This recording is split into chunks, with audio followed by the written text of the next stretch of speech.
सबसे पहले आ जाओ जैन धर्म के बारे में पढ़ते हैं थोड़ा सा, उसके बाद बौद्ध धर्म के बारे में।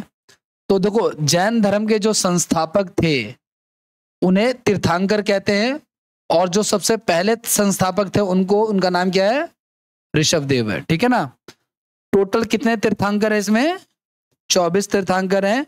तो आपको मेन ध्यान रखना है। ठीक है। जैन धर्म के 23वें तीर्थंकर जो है वो पार्श्वनाथ हैं। 23 नंबर पे कौन है? पार्श्वनाथ है। आगे मैंने फोटो वोटो भी रखी हुई है। ठीक है।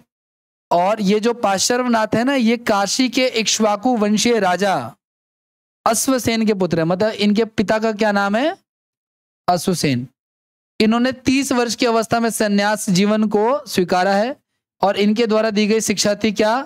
हिंसा ना करना, मतलब लड़ाई ना करना, सदा सत्य बोलना, ठीक है, चोरी ना करना, और संपत्ति ना रखना।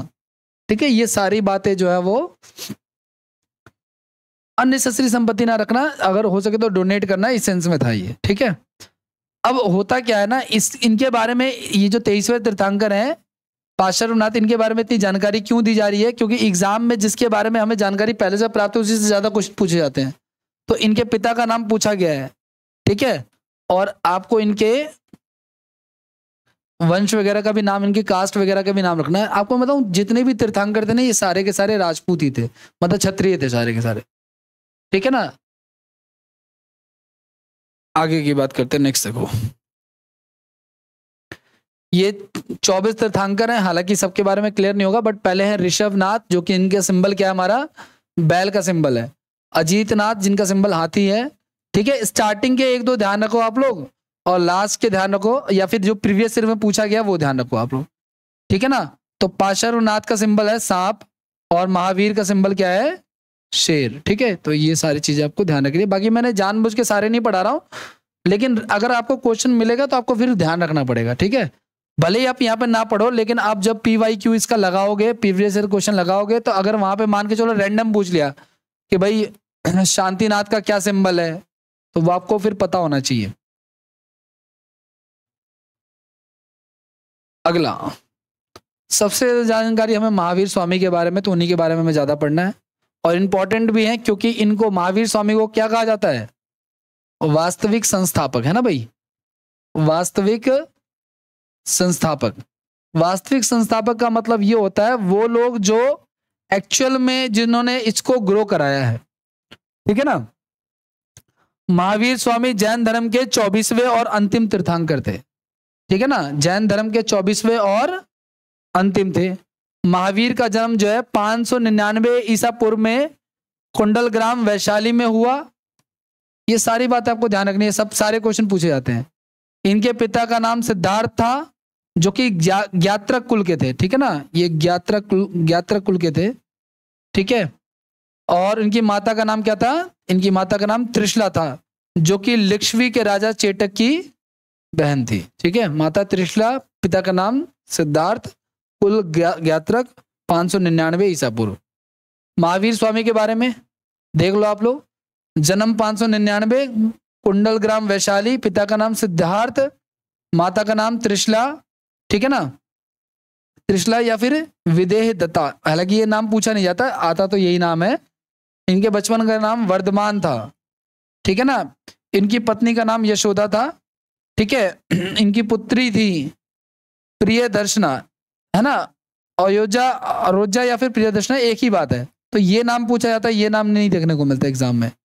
इनके दामाद और इनके पहले शिष्य थे, जो इनके दामाद थे वही इनके पहले शिष्य थे, उनका नाम था जमाली या जामिल होना चाहिए था यहाँ पे। ज्ञान प्राप्ति क्या हुई थी? तो भाई ध्यान रखना, इनको शाल वृक्ष के नीचे हुई थी। ठीक है। रिजु पालिका नदी के तट पर। ठीक है।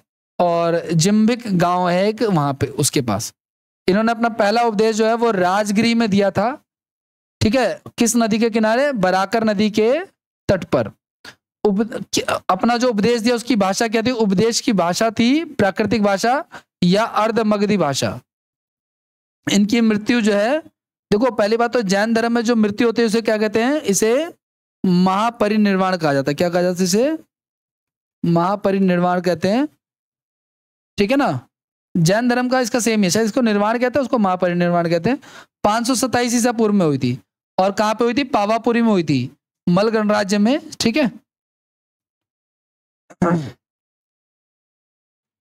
आगे जैन धर्म का विश्वास, जैन धर्म ईश्वर को नहीं मानता, ठीक है, आत्मा में विश्वास रखता है, पुनर्जन्म और कर्म में विश्वास, और वेदों की औपचारिकता को स्वीकार, मतलब दो चीजें मानता है, दो नहीं मानता।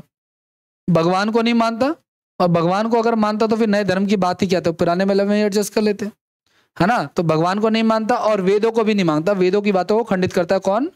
जैन धर्म, ठीक है। हालांकि आप इनके बात सुनेंगे ना, बातें जब आप इनकी सुनेंगे, इनका आप लोग अगर प्रवचन वगैरह देखेंगे तो आपको सब कुछ वेदों जैसा ही नजर आएगा, ठीक है। दूसरा ये कि आत्मा में विश्वास रखता है, भगवान को ना माने लेकिन आत्मा को मानता है, और पुनर्जन्म को भी, रीबर्थ को भी मानता है। आगे देखो, जैन धर्म में ना तीन रत्न है गाइस। एक है सम्यक दर्शन, एक है सम्यक ज्ञान, और एक है सम्यक, मतलब अच्छा आचरण होना चाहिए आदमी के पास, बहुत अच्छा ज्ञान होना चाहिए, और बहुत ही अच्छा दर्शन यानी कि फिलॉसफी होनी चाहिए, अच्छे विचार होने चाहिए, उसको एक तरह से कह लो आप लोग, ठीक है। और जैन धर्म में महाव्रत भी है जो 5 हैं। सत्य मतलब सच बोलना, लड़ाई ना करना, अस्तेय, ठीक है, अपरिग्रह, ग्रह का त्याग कर देना, और ब्रह्मचर्य रहना, ठीक है। अस्तेय का शायद वो धन ना रखना जो हमने पढ़ा था ना, वही वाला ये, वो भी तो 5 ही थे शायद, आई थिंक, लेकिन उसमें ब्रह्मचर्य नहीं था। अब इसके बाद क्या होता है, ध्यान से सुनना, ये जो देखो सुनो, ये दोनों धर्म ना लगभग सेम टाइम पे ही आए, कौन से? जैन धर्म और बौद्ध धर्म। अब जैन धर्म के बारे में पढ़ रहे हैं तो पहले इसी के बारे में पढ़ लेते हैं। जैन धर्म जो है ना, 300 ईसा पूर्व में मगध में 12 वर्षों का क्या पड़ा? एक अकाल पड़ा, जिसके कारण से एक जो जैन गुरु थे जिनका क्या नाम था? भद्रबाहु, है ना। देखो मान के चलो ये भारत है, और भारत के मगध वाले इलाके में अकाल पड़ा, तो ये जो भद्रबाहु थे ये अपने सारे के सारे जो शिष्य थे उनके साथ ये कहाँ चले गए? ये कर्नाटक चले गए, यहाँ पे चले गए। और कुछ जो भक्त थे वो स्थूल भद्र के साथ मगध में ही टिके रहे। कुछ लोग कहाँ आ गए? कर्नाटक, कुछ लोग आ गए, ठीक है। तो दो लोगों का नाम आ रहा है, एक आ रहा है भद्रबाहु और एक आ रहा है स्थूल भद्र, ठीक है ना। अब भद्रबाहु के वापस लौटने पर मगध में साधुओं में उनका मतलब कि इन दोनों के बीच में कॉन्फ्लिक्ट हो गया, है ना। देखो जैन धर्म का जो आदमी होता है ना, वो अपने विचारों को लेकर बहुत ज्यादा स्ट्रांग होता है, और वो बर्फ की सिल्ली पे भी ना बिना कपड़ों के लेटने में हल्का सा भी हिचकिचाता नहीं है। जैन धर्म काफी ज्यादा टफ है, ठीक है ना। तो जो टिक गए ना, वो कह रहे हैं कि तुम अपने डर के भाग गए, यानी समय आने पे तुम कल को रिलीजन भी छोड़ सकते हो। तो ये लोग जो स्थूल भद्र के साथ थे ना, ये आगे देखो क्या कह रहा है, भद्रबाहु के वापस लौटने में इनके बीच में क्या हो गया? मतभेद हो गया। और क्या हो गया फिर? जिसके कारण से ये श्वेतांबर और दिगंबर में जो ये लोग डिवाइड हो गया ना। तो श्वेतांबर वो जो सफेद कपड़े पहनते और दिगंबर वो जो कपड़े नहीं पहनते, ठीक है ना। तो वो चीज है, अब आपको खुद अंदाजा लग जाएगा कि श्वेतांबर कौन दिगंबर कौन, है ना। स्थूल भद्र के जो शिष्य थे वो क्या कहला गए? श्वेतांबर, श्वेत वस्त्र धारण करने वाले। और भद्रबाहु के शिष्य क्या कहला गए? दिगंबर, जो कि वस्त्र नहीं पहनते थे। जैन संप्रदाय की बात करते हैं। देखो आगे चल के ना ये काफी ज्यादा और भी डिवाइड है, हालांकि ये एसएससी वगैरह में या कहीं भी नहीं मिलता, लेकिन आप लोग ध्यान रखना। ये सिर्फ इसलिए पढ़ा रहा हूं क्योंकि ना कभी कभी क्वेश्चन इतना डेप्थ आता ना कि हमें पता नहीं चलता कहां से पूछा है। तो जैन संप्रदाय देखो श्वेतांबर का चला और किसका चला, ठीक है ना, ये भद्रबाहु का, और ये अब ये आगे चल के फिर से दो हिस्सों में बट गया एक पुजेरा और एक डुडिया में, है ना। एक डेरावासी और एक स्थानकवासी। मतलब डेरावासी जैसे कि अलग अलग जगह पे, स्थानकवासी जो किसी जगह पे टिक करके। और भद्रबाहु के जो ना वो कई हिस्सों में बट गया, तोतापंथी, गुयानपंथी, तारणपंथी, तेरापंथी और 20पंथी। ये अलग अलग ग्रुपों का पेयर है 20पंथी, जिसमें 20 लोगों का संप्रदाय एक तरह से भ्रमण करता है, ठीक है। ये चीज जैन संगीतियों की बात करें तो आज तक टोटल जैन धर्म में कितनी संगीतियां हुई हैं? टोटल 2 संगीतियां हुई हैं। ये संगीतियां करते ही क्यों थे? ये संगीतियां करते थे जो जैन, जो महावीर स्वामी या जितने भी पीछे गुरु हुए ना इनके तीर्थंकर, उनकी बातों को एक जगह पे एकत्रित करने के लिए, है ना। तो पहली जो जैन संगति हुई है 300 ईसा पूर्व में हुई है, बहुत पहले पाटलिपुत्र में हुई है और किसके नेतृत्व में? स्थूलभद्र के नेतृत्व में। दूसरी जो हुई है वो 500 ईस्वी में हुई, मतलब 800 साल बाद लगभग। इनके बीच में कितने साल का अंतर है? ध्यान सुना, ईसा पूर्व 300 वर्ष पूर्व और ये 512, तो कितने साल का अंतर हो गया? 300 ये और 500 ये, 800 साल का अंतर हो गया। ये वल्लभी में हुई है। वल्लभी कहां पे है?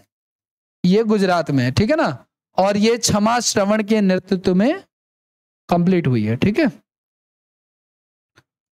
आगे की बात करते हैं।